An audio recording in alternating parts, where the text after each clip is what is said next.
To deposit checks with Capital One Bank, you have several convenient options, with mobile deposit being the most popular. First, download and log into the Capital One mobile app.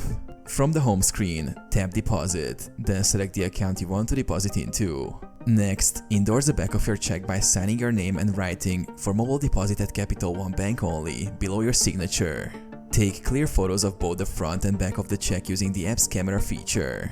Make sure the check is flat, well lit, and fits within the frame. Enter the amount and confirm the deposit. After submitting, you will receive a confirmation in the app.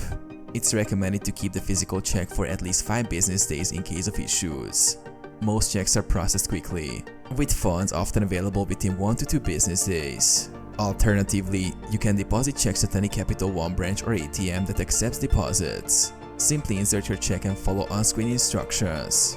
Using mobile deposit saves time and offers 24/7 convenience, making it an efficient way to handle personal or business checks.